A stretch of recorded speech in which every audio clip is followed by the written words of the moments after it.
Hello YouTube, it's me again. Today we're going to be doing another political video. It's been a while since I've actually done one of these videos. Basically, I'm going to be talking about the 2017 Virginia governor's race that's happening tomorrow, and it will happen in about, yeah, give or take next 24 hours to be exact. Actually, well, 26. We'll go with 26. So as you know, this if you're on Twitter or in the political like Twitter, Facebook, obviously you probably know about this race. It's been getting a lot of coverage in the last few weeks, and it's really focusing between Ralph Northam, the lieutenant governor who is trying to succeed his boss Terry McAuliffe, who's the current governor, and then Gillespie, who's the former RNC chairman and who ran in 2014 against Mark Warner but came like really close. So it's so we're gonna so this is the yeah, so this is the where the race stands overall. Actually, well, let's go back. So this is how the race started. You can see Gillespie was leading, and then after Trump, things kind of took a turn for the worse for him. Northam had a pretty consistent lead of about a few points up until mid-October when things started changing, when Gillespie started focusing more on the cultural issues and things, and that's when Northam's lead collapsed. And then it's been kind of back and forth, and then like in the past few days you can see Northam's kind of regained his lead almost. So it's from anywhere from about 2 to 9 points here. So you can see, so Northam's going into this thing with an advantage, and I don't think there's going to be any polls released tomorrow. Maybe wrong, but if in case there is, then generally speaking, Northam probably goes in this with a leg up. Also, I've seen reports from the early voting totals from Northern Virginia, and I have a little region map right here. Northern Virginia is defined as the orange part, as you see right here. Basically, Northern Virginia basically decides all the elections nowadays, and has been for like the past 10 years, I would say. This region is really prominently Democratic, especially the area by Washington D.C., which is the most three northeastern counties right here, which is Fairfax, Arlington, and I don't know all the county names off the top of my head, but I'll show you guys when we look at the historical results. So we'll go back. We'll go back to this later.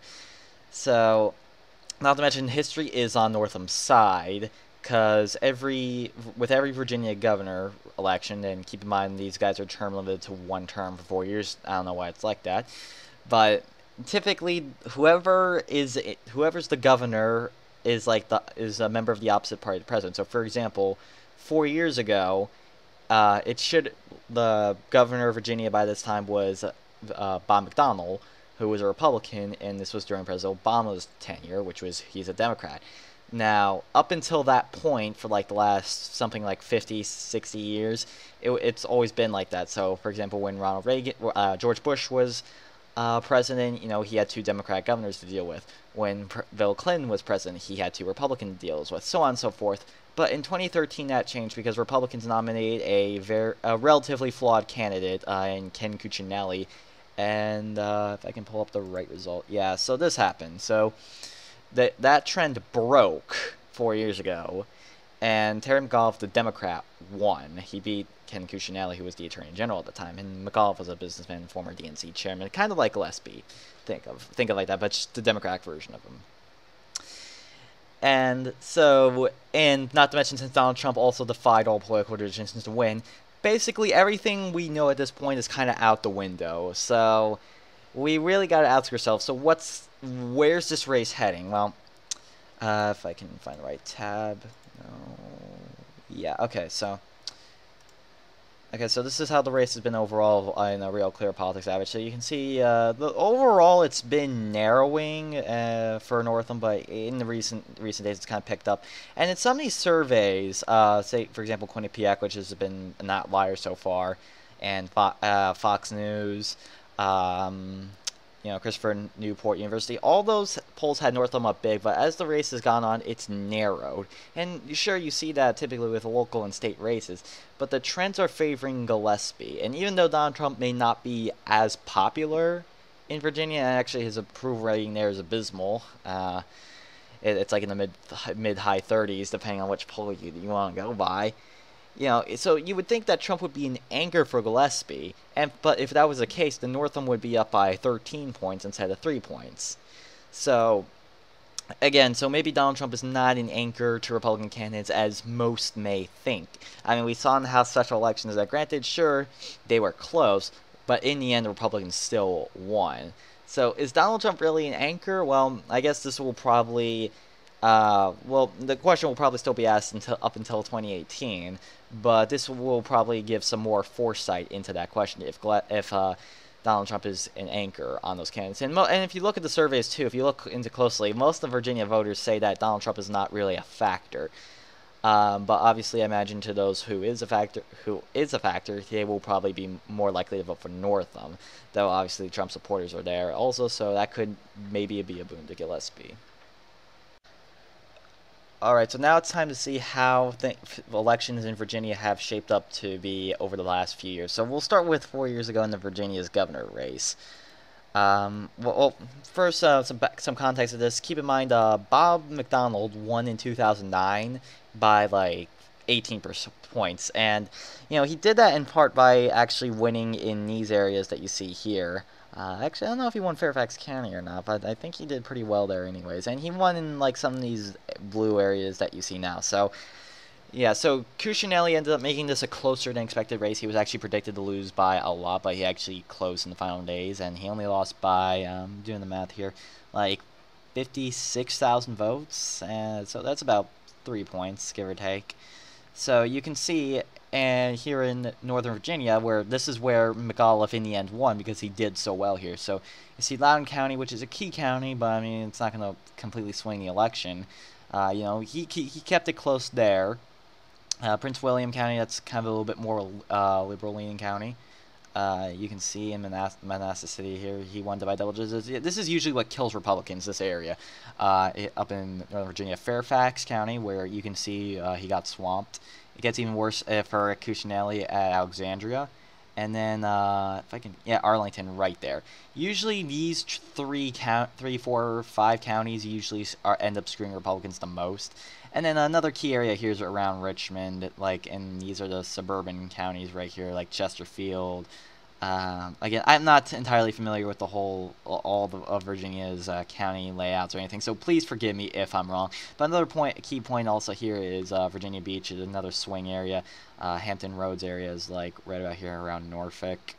And then there's southwestern Virginia, which is where Gillespie's kind of been focusing a lot in recent days. You see right here. So that was pretty close, and then that may have been a little bit of a foreshadowing to 2014, where Mark Warner, who was a heavy favorite against Ed Gillespie, who ran for Senate then and who was now running for governor, polls had him up by like 10 points, and the final tracking poll was, and then this happened. I mean, it was a Republican wave, don't get me wrong, and that may have helped Gillespie a lot, but take a mental frame of how this turned out and apply it to here. So if I can find Chesterfield. So okay, so Gillespie for example won like 8 points here, and about 7. Well, so the thing is, Gillespie did a lot better here, and he actually won Loudoun County. He did much stronger in Virginia Beach area. He actually won Chesapeake County. And I would say he did a little bit better here. So look, Lee County here, 63.5. Well, okay, well, maybe not entirely as good. And that's what Gillespie's been trying to do, is he's been trying to get something like how Cuccinelli got. Because if I think he did better in Scott County. Oh, no, I actually didn't. But this is why he's trying to do this. He's trying to run up the rural turnout, because this is how Donald Trump did, and he outperformed Cuccinelli. So, for example, 80% here. And notice the Republican turnout here also. 7,000 here, 3,000, almost 4,000 here, and 3,500. So yeah, so Gillespie is obviously trying to turn this up in Montgomery County. I don't know what city houses that, but you can see Trump made that pretty close and almost matched Cuccinelli's performance. And Warner did. Gillespie did all right around Richmond, and he held Warner down in Northern Virginia. So you can see this was a 3-point win, only 17 here. He still got killed up here in the cities, like the DC suburbs right there, but I mean, that's typical for any Republican nowadays. I mean, heck, Trump got into the teens. Gillespie was, I think, lucky to break 20%. And that was, heck, that's, well, not except Fairfax. I don't know, that's county. But yeah, so, okay, that's regional maps. Alright, so basically, so that's Gillespie's path really to victory, is to run up the turnout like along these rural counties, like how Donald Trump did. Like, he needs Donald Trump numbers, which is why he's kind of taking things out of Donald Trump's playbook. Now, the path for Northam is relatively simple. Just run up the margin like crazy in this area right here. Like, do something like Hillary Clinton and get Hillary Clinton-sized turnout here, because I saw this on Twitter as well, and I agree with this also. I know it sounds weird, but anyways, so if Gillespie gets the turnout, which you can see in southwestern Virginia, which is these areas right here, the central south side, the area. If he gets a Donald Trump-sized rural turnout and Northam fails to perform to Hillary Clinton's numbers, like as in 2016, then Gillespie will most likely win. And I agree with that. However, if the turnout is more, that turnout will require to be more like 2013.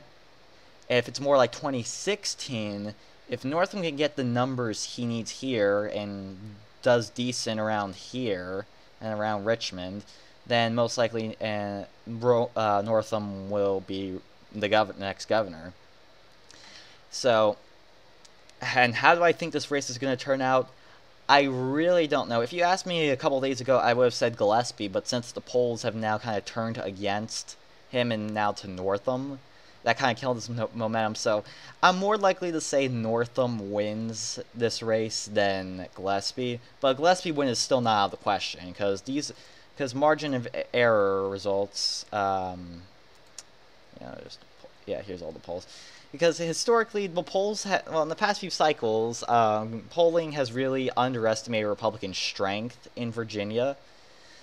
Maybe with the sole exception of the presidential races. In 2012, they were generally spot on, and in 2016, they were pretty spot on. But then again, this is an off-year election, and when I say off year, I mean like a year after the election. Actually, let me see if I can pull up what polling was in the 2012 race. Presidential.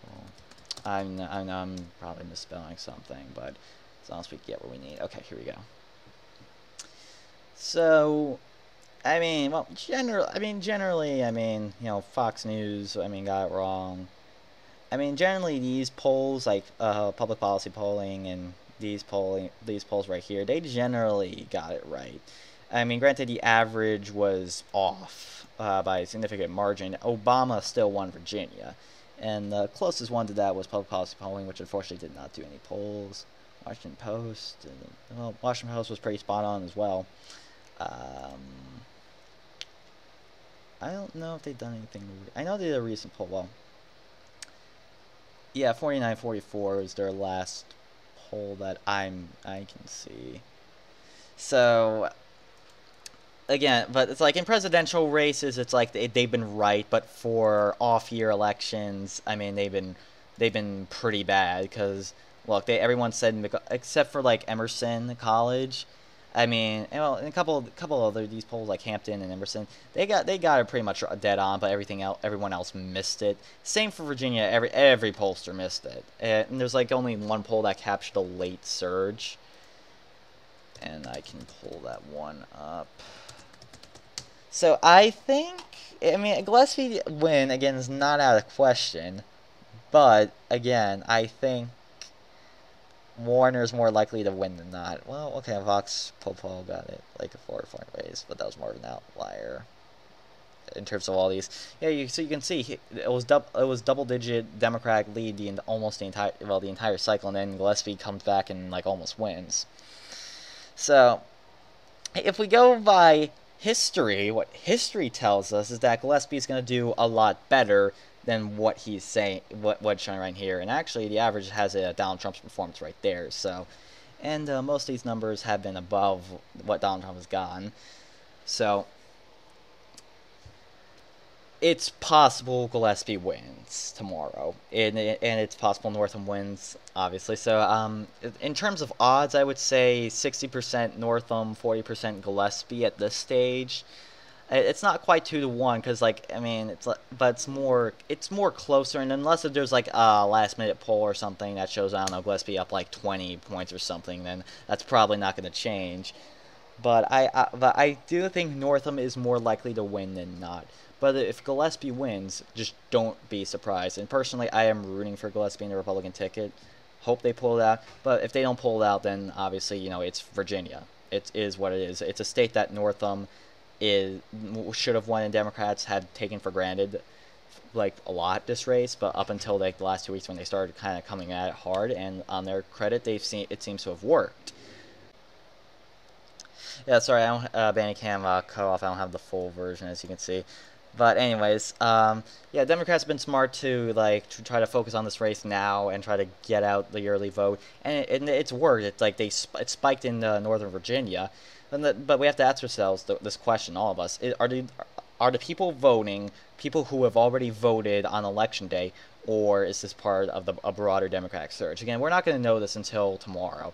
But I think one key indicator we're going to see is traditionally Republicans start off with the league bigly because of the way that Washington reports all these rural counties reports in.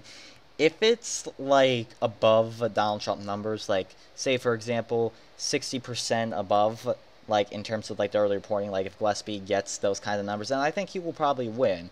Because I've actually went back and seen how Republicans did in the early turnout, or in the voting, like when the polls just closed to how they progress. In Gillespie's last race, he started off at 59% to Warner's 38%. He ended up losing by 0.8%. In 4 years ago, in the governor's race, Cuccinelli started at 54%. And in 2016, Donald Trump started up at 52, the Clintons 42, and McAuliffe had the same number at 42 as Clinton did. So, the key is Gillespie has to turn out the rural vote, and if he gets 60% or above, he will probably win. If he doesn't, then it's probably going to be another Democratic win, and which will give Democrats a shot in the arm. A shot in the arm, rather, and that will provide them a much-needed boost up into next year's midterm elections. So, hope you enjoyed. I won't really be tweeting the results or anything, but if you know my Facebook group, it's Election Watch 2016 Beyond. If you want to send go on your Facebook and request to join and find it, I'll link it below. And if you want to join, and I'll share the link, and we can all watch it together. So, yeah. So thank you for watching. Hope you enjoyed, and happy election.